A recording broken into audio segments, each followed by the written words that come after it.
પુરુષોત્તમ ભગવાનની જય. જય શ્રી કૃષ્ણ મિત્રો. ઉત્સવનો મહિમા ચેનલમાં આપનું સ્વાગત છે.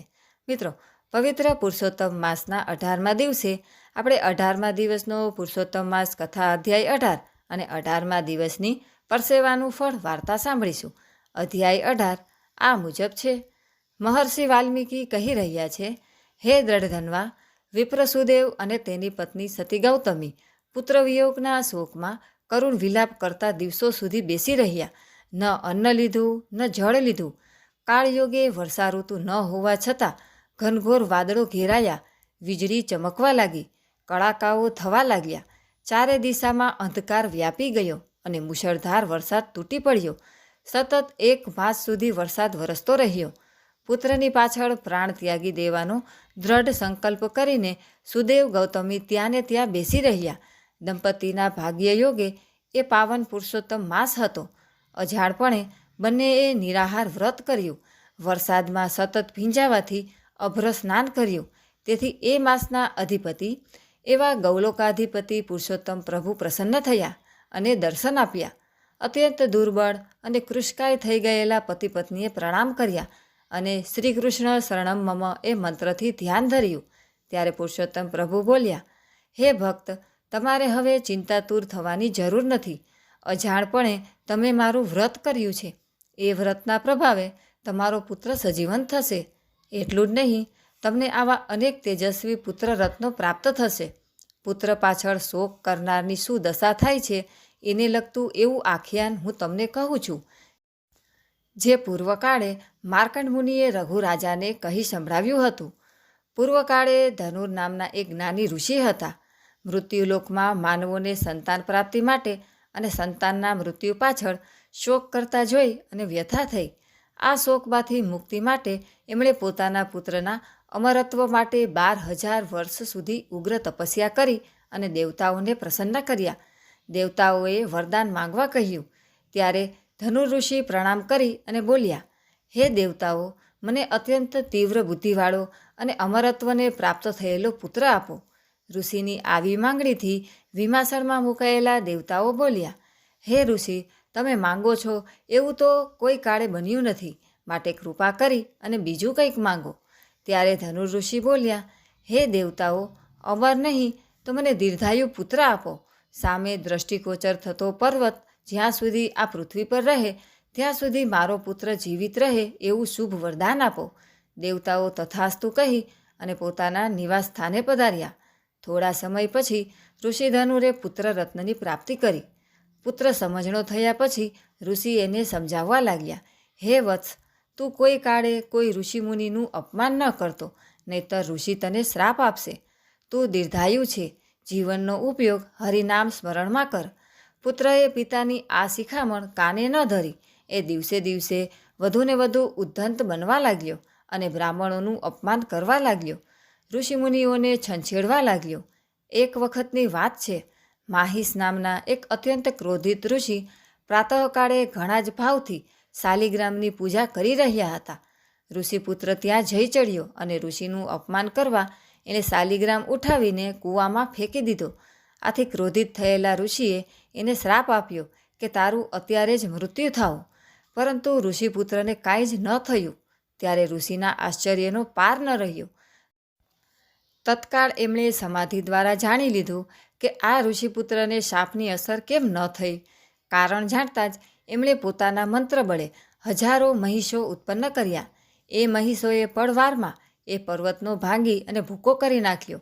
પર્વત નષ્ટ થતાં જ ઋષિપુત્ર મરણને શરણ થયો.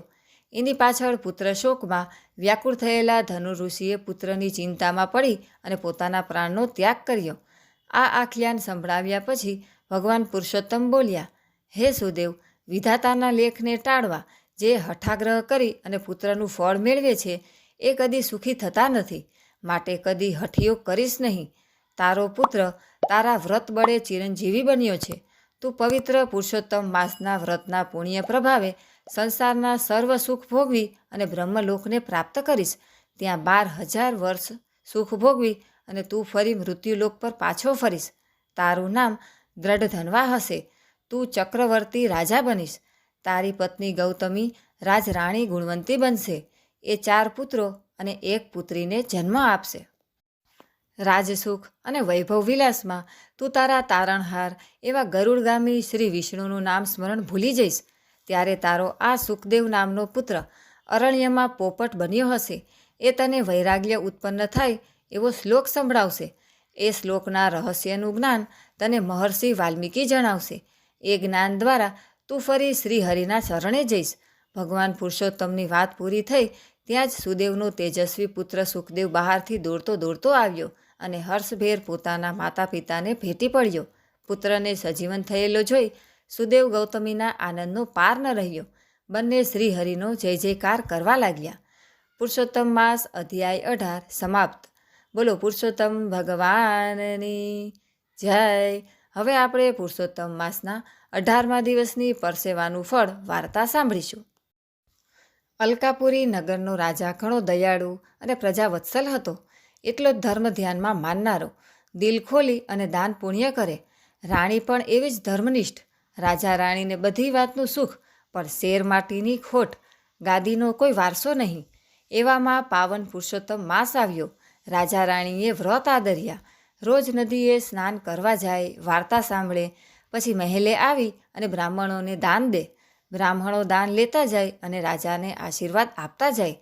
પણ એક બ્રાહ્મણ દક્ષિણા ન લે, નમ્રતાથી ના પાડી દે. રાજા રોજ આગ્રહ કરે.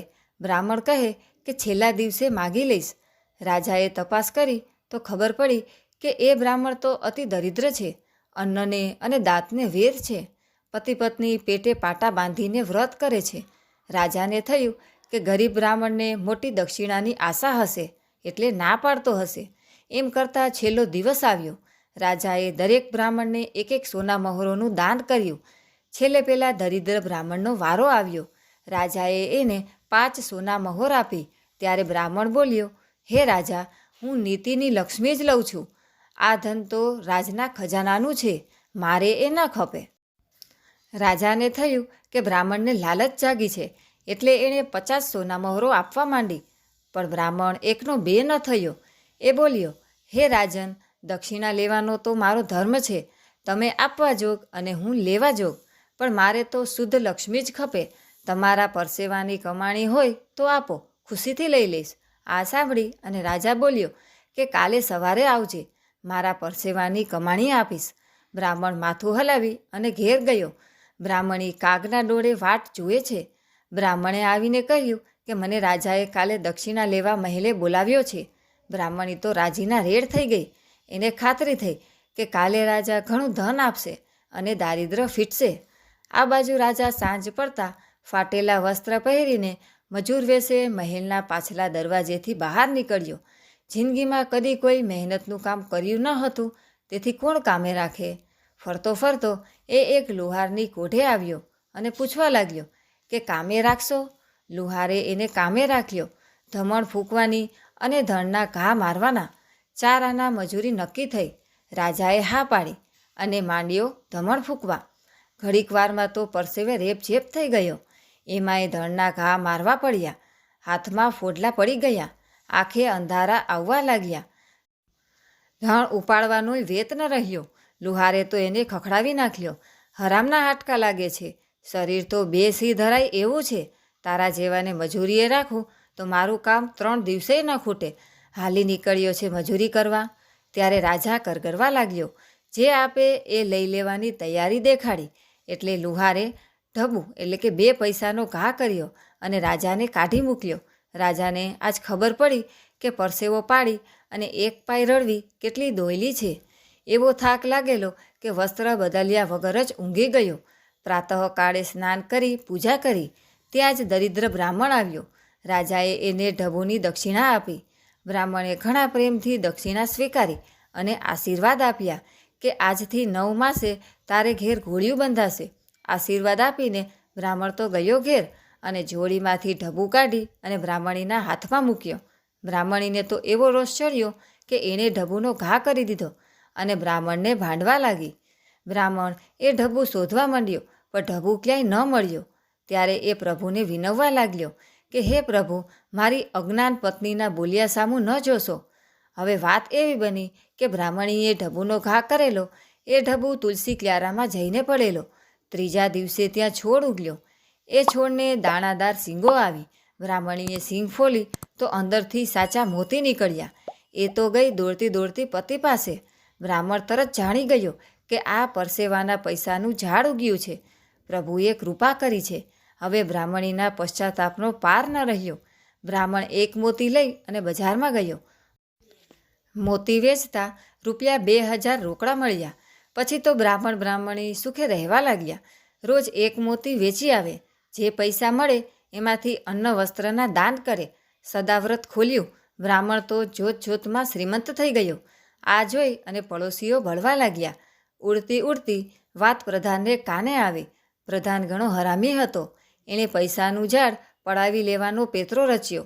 10 સિપાહીઓને લઈ અને પ્રધાન તો આવ્યો બ્રાહ્મણના ઘેર. બ્રાહ્મણ તો સાચો જીવ હતો. બધી પેટ છૂટી વાત કરી દીધી. ત્યારે પ્રધાન બોલ્યો કે મારે પૂરી તપાસ કરવી પડશે. આ છોડના મૂળ ખોદવા પડશે. જો મૂળમાં ઢબુ મળે તો આ છોડ તારો, ન મળે તો આ છોડ રાજની માલિકીનો. પ્રધાને તો તરત સિપાહીઓને ખોદવાનો આદેશ દીધો. 10 સિપાહી કામે લાગી ગયા. પણ છોડનું મૂળ હાથમાં ન આવે. એ તો ધર્મનો છોડ હતો. એના મૂળ તો પાતાળે હોય. કોઈએ જઈને રાજાને વાત કરી તો રાજા ઉઘાડે પગે દોડતો આવ્યો. પહેલાં તો પ્રધાનની ધૂળ કાઢી નાખી. પછી બ્રાહ્મણના પગે પડી અને માફી માંગી. બ્રાહ્મણે એક શીંગ ફોલી. એમાંથી જે મોતી નીકળ્યા એ રાજાને ભેટ ધર્યા. બ્રાહ્મણના આશીર્વાદ ફળ્યા. 9 માસે રાણીએ દેવના ચક્કર જેવા પુત્રને જન્મ આપ્યો. પરસેવાની એક પાઈ સુખ થકી ભોગવાય. વીણ મહેનતે લાખ ફળે, સર્વ ઔષધમાં જાય. હે પૂર્ણ પુરુષોત્તમ પ્રભુ, તમે જેવા બ્રાહ્મણીને ફળ્યા એવા સર્વને ફળજો. મિત્રો, આજે આપણે અધિક શ્રાવણ વદ ત્રીજનો 18મો અધ્યાય અને 18મા દિવસની પરસેવાનું ફળ વાર્તા સાંભળી. વિડીયો પસંદ આવ્યો હોય તો લાઇક તથા શેર જરૂરથી કરજો. અમારી ચેનલ જો તમે પહેલીવાર જોઈ રહ્યા હોય તો સબસ્ક્રાઈબ જરૂરથી કરજો. સર્વે ભક્તોને મારા જય શ્રી કૃષ્ણ.